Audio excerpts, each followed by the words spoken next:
Friends, आज की video हम बात करने वाले हैं स्वॉट एनालिसिस की।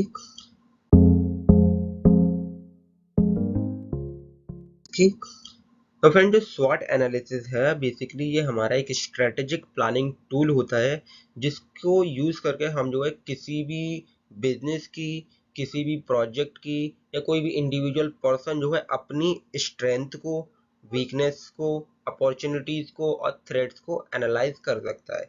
तो ये क्या आ जाता है, हमारा एक स्ट्रेटेजिक प्लानिंग टूल बन जाता है। अब फ्रेंड, जो हमारे पास जो चार कंपोनेंट है इसमें बेसिकली जो स्ट्रेंथ है और वीकनेस है वो हमारे इंटरनल फैक्टर्स पे होते हैं, और जो अपॉर्चुनिटीज और थ्रेट्स होते हैं वो एक्सटर्नल फैक्टर्स होते हैं। इंटरनल फैक्टर्स कौन से फैक्टर्स हो गए? ऐसे फैक्टर, मान लो अगर बिजनेस है वो अपना स्वॉट एनालिसिस कर रहा है, तो ऐसे फैक्टर जो बिजनेस के इंटरनली डिपेंड कर रहे हैं, है ना, जिसको केवल और केवल सिर्फ बिजनेस ही जानता है, तो वो क्या हो जाएगी, उसकी स्ट्रेंथ और वीकनेस। तो वो दोनों फैक्टर्स क्या हो गए, आपके इंटरनल फैक्टर। उसी तरीके से उसके क्या होंगे, बिजनेस के कुछ एक्सटर्नल फैक्टर्स होंगे, जैसे कि क्या, उसकी अपॉर्चुनिटी, उसके थ्रेट। हो सकता है कि ये जो फैक्टर्स हैं जो अदर लोग भी जान पाए, क्योंकि ये एक्सटर्नली डिपेंड करते हैं, राइट। तो ये क्या हो गया आपका एक्सटर्नल फैक्टर और इंटरनल फैक्टर।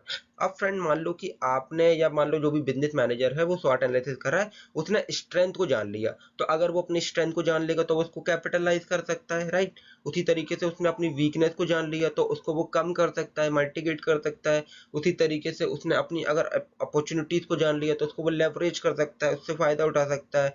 और फाइनली मान लो उसने अपने थ्रेड्स को एनालाइज कर दिया, तो उससे क्या है, वो अपने बिजनेस को या जो भी प्रोजेक्ट्स है उसको वो है डिफेंड कर सकता है, राइट। तो ये क्या होता है, आपका एक कंप्लीट टूल बन जाता है, स्वॉट टूल बोलते हैं जिसको हम बेसिकली। तो ये क्या हो गया, हमारा स्वॉट एनालिसिस हो गया। अब फ्रेंड, जो स्वॉट एनालिसिस है इसको जो है कुछ ऑल्टरनेटिव वेरिएशन के थ्रू भी जाना जाता है।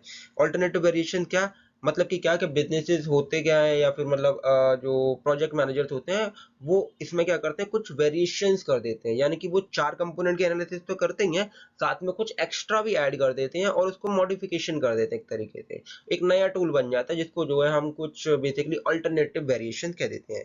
तो जैसे कि क्या हो गया, मान लो कुछ बिजनेस मैनेजर्स या कुछ जो प्रोफेशनल्स हैं वो उसको टाउस मैट्रिक्स भी कहते हैं। टाउस मैट्रिक्स में क्या होता है कि जो एक्सटर्नल फैक्टर्स कौन थे, अपॉर्चुनिटीज और थ्रेट, वो इसको मैच कराते हैं, कंपेयर कराते हैं किससे, इंटरनल फैक्टर से, स्ट्रेंथ से, वीकनेस से। तो उसको हम क्या कह देते हैं, टाउस मैट्रिक्स कह देते हैं। उसी तरीके से कुछ लोग इसको बेसिकली जो है इसको स्वॉट मैट्रिक्स कहते हैं। स्वॉट मैट्रिक्स क्यों कहते हैं, क्योंकि जो आपके चार कंपोनेंट है, स्ट्रेंथ, वीकनेस, अपॉर्चुनिटी और थ्रेट, उन सभी को, जो चारों कंपोनेंट है उनको वो जो है एक मैट्रिक्स फॉर्मेट में रिप्रेजेंट करते हैं। तो 2x2 के मैट्रिक्स बनाते हैं जिसके दो बेसिकली कॉलम्स में उसको स्ट्रेंथ वीकनेस को डाला जाता है और दो कॉलम में उसकी अपॉर्चुनिटी थ्रेट को डाला जाता है, तो एक 2x2 मैट्रिक्स कंस्ट्रक्ट हो जाती है। तो उस पर्टिकुलर काइंड के फॉर्मेट को जो है हम इसको स्वॉट मैट्रिक्स कहते हैं। उसके अलावा इसको स्वॉटी एनालिसिस भी कहते हैं कुछ लोग। इसमें क्या होता है कि एक एडिशनल कंपोनेंट की एनालिसिस भी कर देते हैं, जैसे कि मान लो इश्यूज हो गई, तो स्ट्रेंथ, वीकनेस, अपॉर्चुनिटी, थ्रेट तो एनालिसिस करेंगे ही करेंगे, साथ में इश्यूज भी देखेंगे। जो बेसिकली मान लो बिजनेस अगर मैनेजर एनालिसिस कर रहा है तो बिजनेस में क्या इश्यूज आ रहे हैं, राइट। उसी तरीके से कुछ लोग इसको जो है स्वॉट गो भी कहते हैं। स्वॉट गो में क्या होता है कि चार कंपोनेंट्स एनालाइज करेंगे, साथ ही साथ में गोल्स और ऑब्जेक्टिव्स को भी एनालाइज किया जाएगा। तो इस तरीके से कुछ ऑल्टरनेटिव वेरिएशन जो है ये निकल कर आ जाते हैं, जो कि मोस्टली देखे जाते हैं। इसके अलावा और भी हो सकते हैं, बट मैंने यहाँ पर मोस्ट कॉमनली यूज होने वाले लिख लिए हैं, राइट। तो फ्रेंड्स, अब बात करते हैं कुछ यूज के स्वॉट एनालिसिस को। स्वॉट एनालिसिस जो है वो बेसिकली बिजनेस की स्ट्रेटजी बनाने के लिए यूज करी जा सकती है, स्ट्रेटेजिक प्लानिंग में करी जा सकती है, मार्केटिंग प्लानिंग करनी हो, प्रोडक्ट का डेवलपमेंट करना हो, प्रोजेक्ट मैनेजमेंट करना हो, या करियर प्लान करना हो, है ना, या फिर आपको ऑर्गेनाइजेशन का डेवलपमेंट करना हो, कॉम्पिटिटिव एनालिसिस करनी हो, अपने कंप्यूटर का एनालिसिस करना हो आपको, या मान लो पर्सनल डेवलपमेंट करना है आपको, अपने खुद का डेवलपमेंट करने के लिए आपको क्या करना पड़ेगा, चारों कंपोनेंट समझने पड़ेंगे। उसके अलावा मान लो प्रोजेक्ट का इवैल्यूएशन करना है। तो ये कुछ कॉमन फील्ड्स हैं, जो पर्पसेस हैं जिसके लिए आप जो है स्वॉट एनालिसिस को यूज कर सकते हो ना। आगे बात करते हैं आप। तो फ्रेंड्स, अब बात करते हैं कि आपके पास ये चार कंपोनेंट है, स्ट्रेंथ, वीकनेस, अपॉर्चुनिटी, थ्रेट। आप इसको किस तरीके से एनालाइज करोगे, या किस तरीके से आप जो है इसको डिटरमाइन करोगे कि स्ट्रेंथ क्या है, वीकनेस क्या है, अपॉर्चुनिटी क्या है, थ्रेट्स क्या है। तो उसके लिए आपको पता होना चाहिए ना कि ये चारों कंपोनेंट क्या होते हैं। तो अब उसको देखते हैं। तो फ्रेंड, जो स्ट्रेंथ है जिसको हम इंटरनल फैक्टर्स बोलते हैं बेसिकली, तो ऐसे फैक्टर जो पॉजिटिव एट्रीब्यूट हों, जो ऑर्गेनाइजेशन के या बिजनेस की जो है सक्सेस में रोल प्ले कर रहे हो, तो वो क्या होती है, उसकी स्ट्रेंथ होती है। जैसे कि आप इसको किस तरीके से मान लो डिटरमाइन कर सकते हो। तो ऑर्गेनाइजेशन के अंदर और प्रोजेक्ट के अंदर ऐसी क्या चीजें हैं जो कॉम्पिटिटर के कंपैरिजन में उसके पास अच्छी हैं, तो वो चीज क्या हो जाएगी, उसकी स्ट्रेंथ हो जाएगी। उसी तरीके से ऐसे क्या रिसोर्सेज हैं, ऐसी क्या कैपेबिलिटीज हैं जो वो अच्छी परफॉर्म कर रहे हैं, या फिर ऐसे क्या एस्पेक्ट्स हैं जो उसकी सक्सेस में रोल प्ले कर रहे हैं बिजनेस की, तो वो सारी चीजें क्या कहलाई जाएंगी, उसकी स्ट्रेंथ कहलाई जाएंगी। मेरे पास कुछ एग्जांपल्स भी हैं स्ट्रेंथ के, जैसे कि कुछ टेंजिबल असेट्स हो गई, जैसे कि क्या, फाइनेंशियल रिसोर्स अच्छा है बिजनेस के पास, एडवांस टेक्नोलॉजी यूज कर रहा है बिजनेस, स्ट्रॉन्ग ब्रांड रेपुटेशन है, तो ये क्या होगा, ये ऐसी असेट्स हो गई जो बिजनेस के लिए स्ट्रेंथ का काम कर रहे हैं। कौन सी एसेट्स हैं, ये टेंजिबल एसेट्स। अच्छा, इंटेंजिबल एसेट्स भी हो सकती हैं, जैसे कि क्या, स्किल्ड वर्कफोर्स हो गई, स्ट्रॉन्ग ऑर्गेनाइजेशन कल्चर हो गया, इफेक्टिव लीडरशिप हो गई, तो ये सब क्या है, इंटेंजिबल एसेट। तो ये क्या हो गया, हमारा स्ट्रेंथ हो गया पूरा।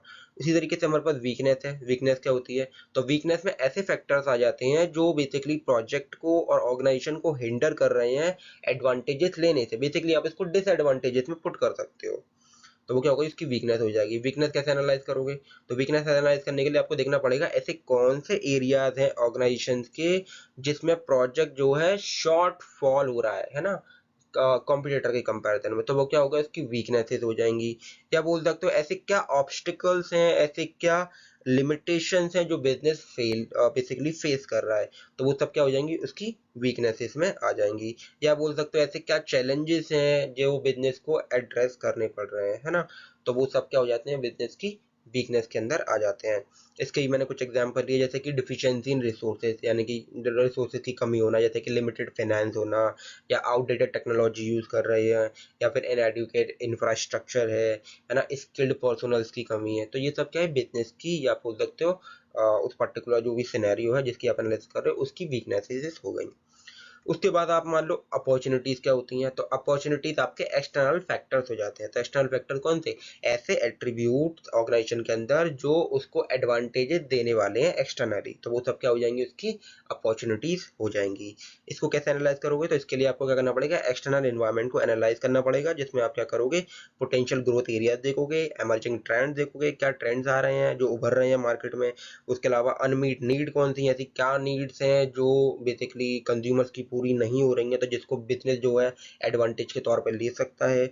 मार्केट में क्या शिफ्ट्स आ रहे हैं ऑर्गेनाइजेशन के, हाँ, जिससे क्या है ऑर्गेनाइजेशन इसको कैपिटलाइज करा सके, तो ये सब क्या हो जाएंगे, इस तरीके से आप उसकी अपॉर्चुनिटीज को डिटरमाइन कर पाओगे। इसके भी कुछ एग्जांपल्स लिए मैंने, जैसे कि क्या, किसी पार्ट कोई पर्टिकुलर प्रोडक्ट है उसकी और सर्विस है, उसकी जो है डिमांड बढ़ गई, तो डिमांड बढ़ गई तो क्या हुआ, अपॉर्चुनिटीज है बिजनेस के लिए, है ना। टेक्नोलॉजीज एमर्ज हो रही हैं, नई टेक्नोलॉजीज अडॉप्ट हो रही हैं, तो वो क्या हो गई, वो भी उसमें आ जाएंगी अपॉर्चुनिटीज में।